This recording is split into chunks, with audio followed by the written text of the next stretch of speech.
لیکن حضور نے دلیل کیا دی؟ چہرہ دیکھو تو اللہ یاد آئے. گویا محبوب نے فرمایا کہ دل اگر ولی کا ہو تو پھر اللہ تعالیٰ دل کی برکت سے چہرہ بھی نورانی عطا فرما دیتا ہے. چہرہ بھی نورانی. بہت سارے میں نے ایسے بزرگوں کو دیکھا جن کے رنگ گورے نہیں تھے پر نورانی تھے. ہمارے علامہ فیض احمد ویسی صاحب رحمۃ اللہ علیہ میرے استاد گرامی، اس کا رنگ گورا نہیں تھا لیکن جو بابا جی کو دیکھتا تھا فدا ہی ہو جاتا. رنگ گورا نہیں تھا، گندمی تھا، لیکن کیا بات تھی چہرے کی معصومیت. تو یاد رکھیں حضرت عثمان غنی کے باطن میں جو حسن تھا، جو وقار تھا، وہ چہرے سے چھلکتا تھا. چند خوبیاں بڑی زیادہ تھی حضرت عثمان غنی، بہت زیادہ تھی چند خوبیاں. ایک بہت بڑی خوبی حضرت عثمان غنی کی جس کو نبی پاک نے بڑا چاہا، وہ تھا حضرت عثمان غنی کا سخی ہونا. مالا والے سخی نہیں ہوتے. مالا والے سخی ان کے پاس تو پیسہ وافر ہوتا ہے، کسی کو 10,000 کا تعاون کاری دیتے ہیں کسی کے ساتھ. وہ سخی نہیں ہوتے. بھائی کسی ایک بندہ 1.5 کروڑ کی اسامی ہے تو کسی کو 20,000 کا تعاون کرتے، سخاوت تھوڑی ہے. کروڑوں روپیہ اس کے پاس پڑا ہوا ہے. مالا والے سخی، میاں صاحب نے کہا مالا والے سخی نہیں ہوتے. سخیاں کو مال نہیں ہوتا. سخیاں کو مال ہے اس لیے کہ جمع کریں گے تو رہے گا نا، تو سخی جمع کرتا ہی نہیں. مالا والے سخی نہیں ہوتے. سخیاں کو مال نہیں ہوتا. اتھے ہوتے دومی جہانی سخی کنگال نہیں ہوتا. حضرت عثمان غنی رضی اللہ تعالیٰ عنہ فرماتے ہیں کہ جس دن حضور نے تبوک کے لیے جیش اسرا کی اعلان کیا نا، تو حضرت عثمان غنی فرماتے ہیں کہ حضرت ابو بکر صدیق تو سارا مال لے آئے تھے، جناب عمر آدھا لے آئے تھے، مولا علی شیر خدا نے جی کھول کے دیا تھا، لیکن 800 گھوڑے بما پالان کی ضرورت تھی. یعنی 800 فوجیوں کا خرچہ. اپنے لفظوں میں بات کر رہا ہوں. فوجی کا خرچہ کیا ہوتا تھا کہ فوجی کا گھوڑا بھی چاہیے، گھوڑے کے ساتھ کجاوا بھی چاہیے، تلوار بھی چاہیے، نیزہ بھی چاہیے، تیر بھی چاہیے، لوہے کی جیکٹ بھی چاہیے. حضرت عثمان غنی کہتے ہیں نبی پاک نے اعلان کرنا شروع کیا. ایک دفعہ اعلان کیا تو میں نے کہا حضور 200 فوجی کا خرچہ میرا. تو نبی پاک نے دوسری دفعہ اعلان کیا تو کوئی اٹھا ہی نہیں. انہوں نے دینا تھا وہ تو سارا کچھ پہلے ہی دے چکے تھے، کوئی اٹھا نہیں. کہتے مجھے بڑا عجیب لگا کہ میرے مصطفیٰ اعلان کرے. حضرت عثمان غنی فرماتے ہیں، شاہ ولی اللہ صاحب نے ازالت الخفا میں لکھا ہے کہ یوں پکڑ کے کہتے ہیں میں نے اپنا نا گریبان پکڑ لیا. عثمان تیرے نبی کو اعلان کرنا پڑ رہا. کہتے 1000 فوجی کا خرچہ چاہیے تھا، 1000 کا. عثمان کہتے ہیں تیسری دفعہ حضور نے اعلان کیا تو کہا یار سنو 200 اور ڈال لیں. سنو سخی کس کو کہتے ہیں؟ حضرت عثمان غنی رضی اللہ تعالیٰ عنہ فرماتے ہیں میرے پاس کل خرچہ میرے پاس 800 فوجیوں کا تھا. میں سارا کچھ بھی گھر سے لے آؤں تو 1000 میں پھر بھی پورا نہیں کر سکتا تھا. لیکن جب نبی پاک نے چوتھی دفعہ کہا نا کہ اٹھو بھائی ابھی خرچہ چاہیے، عثمان کہتے ہیں مجھے لگتا تھا میرے گریبان پھٹ جائے گا. یار میرے محبوب کو اعلان کرنا پڑ رہا ہے. عثمان غنی فرماتے میں اٹھ کے کھڑا ہوا. میں نے کہا حضور اب آپ نے اعلان نہیں کرنا، آپ 1000 ہی میرے کھاتے میں ڈال دیں، میں سب کا بندوبست کرا. فرماتے میں نے 200 فوجی کا خرچہ پکڑ پکڑ کے پورا کیا. 200 کا خرچہ. غریب اصل میں اللہ سے تجارت نہیں کرتا اس لیے امیر نہیں ہوتا.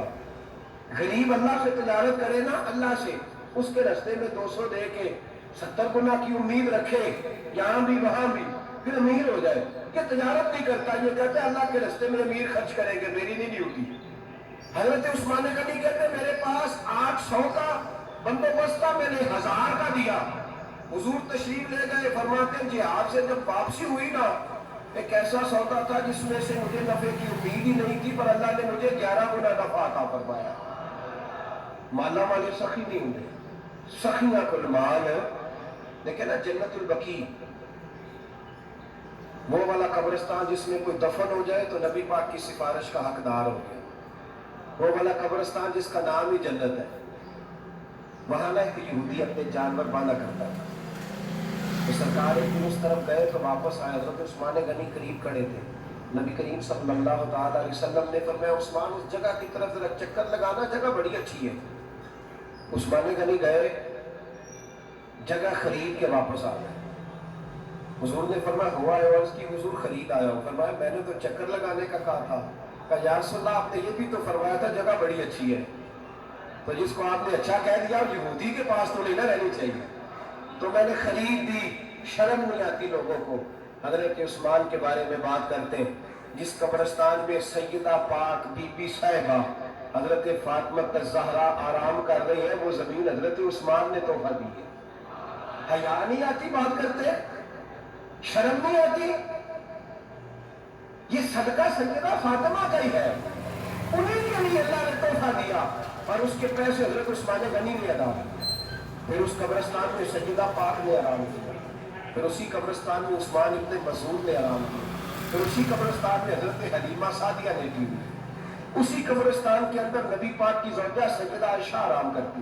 پھر اسی زمین پر میرے محبوب کے پیارے نواسے امام حسن آرام کرنا. حضرت عثمان غنی رضی اللہ تعالیٰ عنہ کے بارے میں بات کرتے میری زبان نہیں کانپتی. ان کو بات کرتا ہے جن کے تحفے اہل بیت نبوت نے قبول فرمائے اور وہاں آرام کرنا انہوں نے پسند کیا. اتنا بڑا جرت بند ہو گیا تو حضرت سیدنا عثمان غنی رضی اللہ تعالیٰ نے سخاوت کی تو کمال کر دی حضرت عثمان غنی. اور پھر ضرورت سے زیادہ پیسے دے کے کوئی کنویں کی بات بڑی معروف ہے، میں نے بس اشارہ کرنا ہے. نبی پاک نے بھی اعلان کیا تو بڑا ہی اعلان کر دیا. فرمایا وہ میٹھے پانی کا کنواں ہے، قبضہ یہودی کا ہے. جو بندہ خرید کر وقف کرے گا نا اسے کیا ملے گا؟ تو حضور نے فرمایا میری جیب میں جنت کی ٹکٹ ہے، میں اسے جنت دے دیں. یہ ہے عرض جنت، یہ طیبہ کی زمین ہے. جنت بھی یہی، مال کے جنت بھی یہی ہے. جنت لے لے مجھ سے، لے لے. حضرت عثمان غنی گئے، اس کو کہا بھائی کنواں میرے ہاتھ بیچ دے. کنویں کی قیمت تھی 500-700 دینار.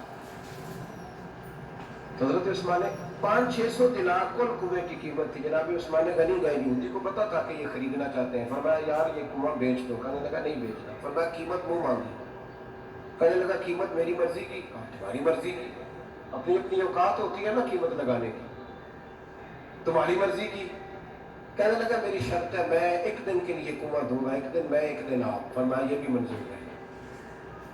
کتنے پیسے؟ اس نے کہا میں 3000 دینار دوں گا.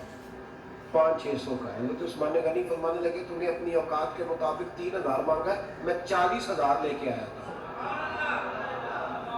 اپنی اوقات کے مطابق مانگا. 40,000 دینار میری جیب میں. یہودی کہنے لگا عثمان تو تاجر ہے، اور عام تاجر نہیں، عالمی سطح کا تاجر ہے. لوگ تیری تجارت کی مثالیں عرب میں دیتے ہیں، پر 500-600 کا کنواں 40,000. فرمانے لگے مسئلہ کنویں کا نہیں، مسئلہ مصطفیٰ کے فرمان کا ہے. وہ جو حضور کا فرمان پورا کرنا ہے نا اس کے لیے 40,000 تھوڑے. میرے بچے ہی اتنے سے لے کے آیا ہوں. حضرت عثمان نے پیسے چکائے. اس نے کہا ایک دن پانی ملے گا. پر میں منظور ہے. وہ ایک دن بیچا کرتا تھا پانی. حضرت عثمان نے اعلان کر دیا جو میرا دن ہے نا فری پیو، اپنے بھی پیو، بیگانے کا اعلان کوئی نہیں کرنا، میرا کوئی پروگرام نہیں. لیکن آپ مطلب ہلکا ہلکا ایسے ایسے دیکھیں گے، سوچیں گے، غور کریں گے. اور بھائی پیسہ بھی بانٹنے سے آپ چلو بولو تو صحیح نا، اس پر بھی آپ ہم ہی تو بنے نا. سچی بات کر تو لینی چاہیے نا. چلے عمر آپ 2 سال کے بعد کر لینا، 6 سال کے بعد کر لینا، پر ہاں نہ تو صحیح کرے نا. پیسہ بھی ہمیشہ بانٹنے سے. ملا رومی رحمۃ اللہ نے فرماتے ہیں کنویں سے سارا پانی نکل جائے تو تازہ آ جائے،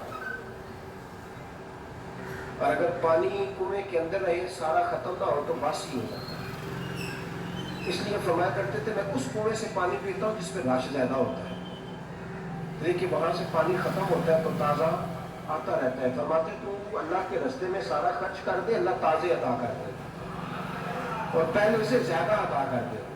میرا آپ کا مسئلہ یہ ہے کہ تجارت بندوں کے ساتھ ہے. بندوں کے ساتھ جو تجارت ہے نا بندے کنجوسی کر جاتے ہیں.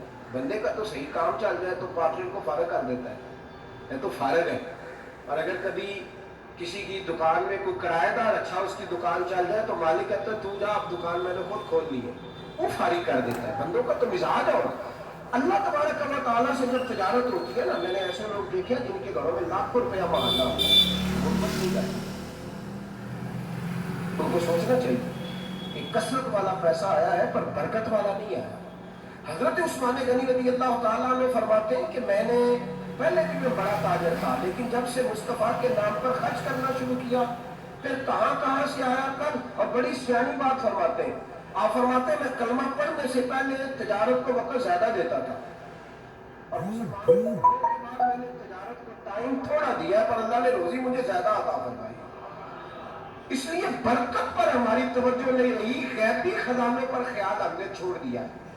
غیبی خزانوں سے جو چیز ملتی ہے وہ زیادہ ملتی ہے، جو مادی ذرائع سے ملتی ہے وہ چیز کم ہوتی ہے۔ حضرت عثمان غنی پر الزام لگا جب آپ کا دور حکومت تھا، یہ یاد رکھیں کہ سب سے زیادہ الزامات حضرت عثمان غنی کو لگائے۔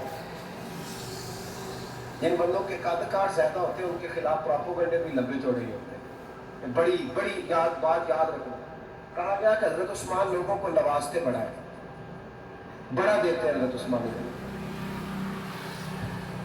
تو حضرت عثمان غنی فرمایا کرتے تھے حکمران تو میں آج بنا ہوں تو میں تو پہلے بھی بڑا دیتا تھا، وہ کس خزانے سے دیتا تھا؟ آپ جواب دیا کریں۔ دیکھیں ذرا، لاکھوں لوگ حج کرنے آتے تھے، پر حضرت عثمان غنی حج کرنے جاتے تو اعلان کر دیتے کہ کوئی حاجی حج کے موقع پر آ کے کھانا نہ پکائے، سب کو کھانا عثمان غنی اپنی جیب سے دیا کرے۔ مینا میں لنگر کھانا ہوتا تھا حضرت عثمان غنی، مینا میں فرماتے تھے کھاؤ حج جو جتنا کھا سکتے۔ اور پھر حضرت عثمان غنی کا اعلان تھا، خدام کو کہتے تھے میں آخر میں کھاؤں گا، پہلے میرے سارے آنے والے حاجیوں کو کھلایا جائے۔ ایک مجھ سے نا ایک دوست نے سوال پوچھا، 4-5 دن ہو گئے، کچھ سوال ایسے ہوتے ہیں جو بندے کو نا چوراہے پہ لا کے کھڑا کر دیتے ہیں، زندگی میں نہ بھولنے والے سوالات ہوتے ہیں۔ ایک شخص نے سوال پوچھا، کہنے لگا اوقاڑ دینی اور بس بھی کرانا ہے، اوقاڑے سے تعلق ہے، میرے ساتھ محبت کا رشتہ ہے۔ کہنے لگے بیٹی کی شادی کر دی ہے راولپنڈی میں، آپ کی بھی بیٹی ہے میری بھی بیٹی ہے، بیٹی کی شادی کر دی ہے راولپنڈی میں، اب بچی چند دن رہنے آئی ہے، پوچھنا یہ ہے کہ نماز پوری پڑے گی کہ قصر پڑے گی؟ تو میرا تو اس نے کام کر دیا، ہاتھ دھو کے رو رو کے برا حال۔ میں نے کہا یار تو بند کر دے فون، رات کو بتاؤں گا۔ کیا پوچھیے گا یار؟ بیٹی مسافر نہیں ہوتی، بیٹی تو مہرانی ہوتی ہے باپ کے گھر کی۔ اور بیٹی مطلب کیسے بتاؤں کہ دل کرتا ہے کہ بیٹی وہ صرف ہنسے، وہ روئے کبھی نہ، یہ دعا ہوتی ہے۔ تو نے اتنا بڑا سوال کیوں کیا؟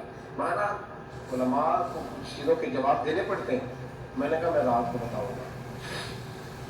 رات کو پھر فون آیا کہ آپ کو بڑی جلدی جواب دینے کے آتی ہیں تو دیر کیوں کر دی؟ تو میں نے کہا یار جواب تو میرے پاس تھا لیکن ہمت نہیں تھی ابھی۔ تو میں نے کہا کہ اگر تو بیٹی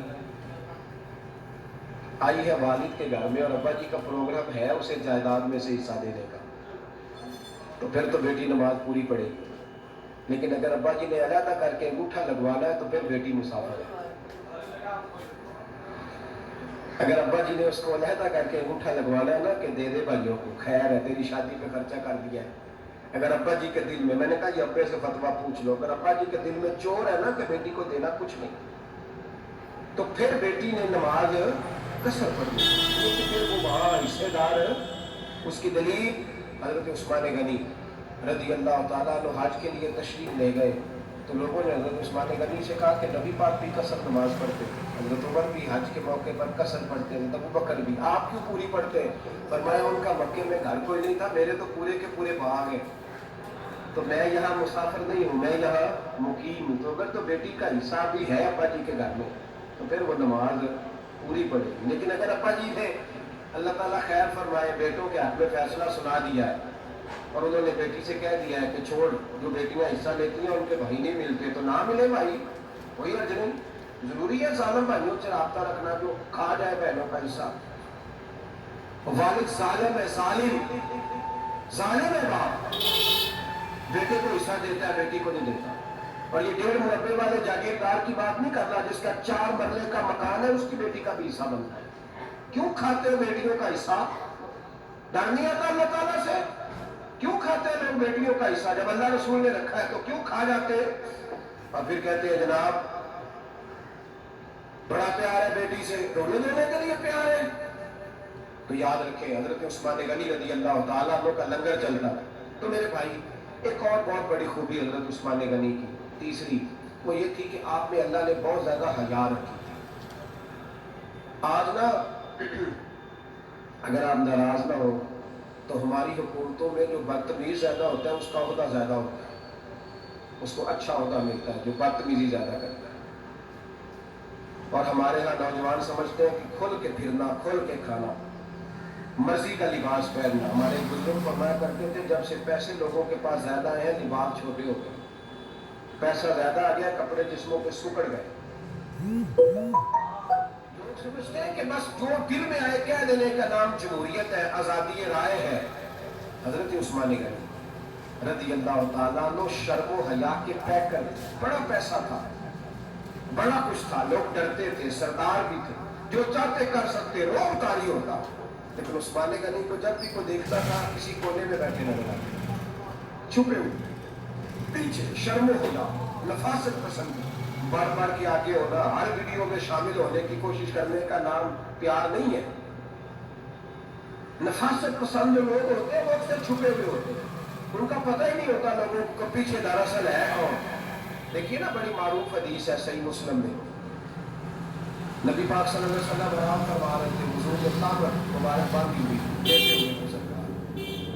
تو جب آدمی لیٹتے تھے ہمارے بزرگ بھی جب لیٹتے ہیں تو طاقت کو سمیٹا کرتے تھے تو گھٹنوں تک آ جاتی.